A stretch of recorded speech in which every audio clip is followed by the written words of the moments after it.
দিয়েছে, আল্লাহ তাকবীর দিয়েছে, সে বুরকা পরে আসতো ইউনিভার্সিটিতে, এই ছেলেটাকে অপমান করার চেষ্টা করেছিল। তাই আমরা মুসলমানরা তখন খুব খুশি হয়েছিলাম, জি বুরকা পরে আসতে দেবে না, মানে বাইরে পরিসরে বুরকা পরে আসতে দেবে না। এখন যদি কোনো স্কুলে আপনার মেয়েকে যদি বুরকা পরে ঢোকার জন্য স্কুল গার্জিয়ান পক্ষ বা শিক্ষক শিক্ষিকা যদি ঢুকতে না দেয়, বাপ মা এখন আন্দোলন করে, আপনার রক্ত গরম হয়ে যায়, ভয় করে সবকিছু হয়। মুসকানের এক তাকবীরে পুরো ভারতবর্ষ কম্পিত হয়েছে, কিন্তু আপনার মসজিদ থেকে প্রতিদিন কমপক্ষে 50 বার আল্লাহু আকবার তাকবীর দেওয়া হয়। আল্লাহু আকবার, আল্লাহ আদানের শুনেন না, কথা বলেন শুনেন। আরবিতে আযানে বলা হয় কি শব্দ? আল্লাহু আকবার, আল্লাহু আকবার, আল্লাহ সর্বশ্রেষ্ঠ। তারপরে শাহাদাত কালিমা পাঠ করে, তারপরে কি বলে? হাইয়া আলাস সালাহ, কাম টু পিয়ার, নামাজের জন্য এসো, হাইয়া আলাস সালাহ, সফলতার জন্য এসো। আর তুমি যদি মসজিদে এসো, আল্লাহর দাবি, আপনার রব আল্লাহ বলছেন তুমি যদি মসজিদে আসো, তুমি যদি নামাজ করো, নামাজকে ইবাদত করো, আমি আল্লাহ তোমাকে সফল করে দেব। কিন্তু মুসলমানের অন্তরে আছে যে না, এখন আমি দোকানদারি করছি, এখন যদি জোহরের ওয়াক্তে মসজিদের দোকানটাকে বন্ধ করে নামাজ পড়তে যাই, তাহলে কাস্টমার পাবো না, বেচা কিনা কমে যাবে। আপনি এই ভয়ে ভীত সন্ত্রস্ত, এই জন্য নামাজটা আপনি কাজা করে দেন। আর অনেক আছে নামাজ পড়ে না, কেন? বেচা কিনা হবে না। অথচ আল্লাহর দাবিটা সম্পূর্ণ উল্টো। হাইয়া আলাস সালাহ, আরে নামাজের জন্য আসো, হাইয়া আলাল ফালাহ, তা তুমি সফল হয়ে যাবে। মুসলমান প্রতিদিন 5 বার শুনছে, বলতো কয়বার যান আপনি মসজিদে?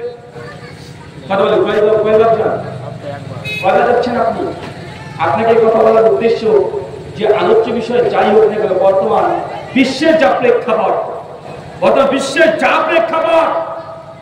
ভারত থেকে শুরু করে ফিলিস্তিন পর্যন্ত সব জায়গায় আজ মুসলিম জাতি নির্যাতিত না, নিষ্পেষিত, লাঞ্ছিত, বঞ্চিত, পদদলিত। মুসলমানের যে পাওয়ার ক্ষমতা যেসব দেশগুলোতে ছিল, আর সেই দেশে মুসলমান মার খেতে খেতে আজকে নিঃস্ব হয়ে যাচ্ছে। আপনি ভারতীয় মুসলিম, এই ভারতবর্ষকে 800 বছর আমরা ক্ষমতায় ছিলাম। কত বছর? 800 বছর। আজকে বাপদারা তারা রাজা ছিল, তারা বাদশা ছিল। আজকে ভারতবর্ষের মুসলমান নিজের জমি, নিজের মসজিদ, মাদ্রাসা, মাকতব এগুলো বাঁচাতে পারছে না, কান্নাকাটি শুরু করে দিয়েছে, আন্দোলন করছে। অথচ গোটা ভারতবর্ষের মালিকই ছিল মুসলমানরা, তারা রাজত্ব করেছে, তারাই ক্ষমতায় ছিল। আগে 3-4 পুরুষ যদি আগে চলে যান, মাত্র 200 বছর আগে চলে যান, শতবর সাম্রাজ্য, অরঙ্গজেব থেকে শুরু করে বাবর, হুমায়ুন, সবগুলো রাজত্ব কাদের ছিল? মুসলমানদের। তো কি ঘটে গেল এমন জীবনে যে মাত্র এই 200 বছরের মধ্যে গোটা বিশ্বের মুসলমানরা আজকে পদদলিত, মার খাচ্ছে? অনেকগুলো কারণ আছে।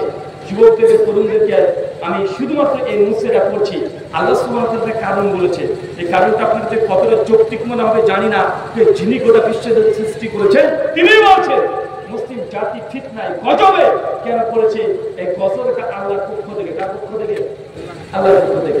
খুলেন সূরা নূর, সূরা 24 আয়াত 63, একদম মিডল অংশ। আল্লাহ বলছেন আল্লাযীনা ইউখালিফুনা আমরি আন তুসিবাহুম ফিতনা আন ইউসিবাহুম আযাবুন আলীম। হে মুসলিম বাসী, মুসলমান শোনো, আল্লাযীনা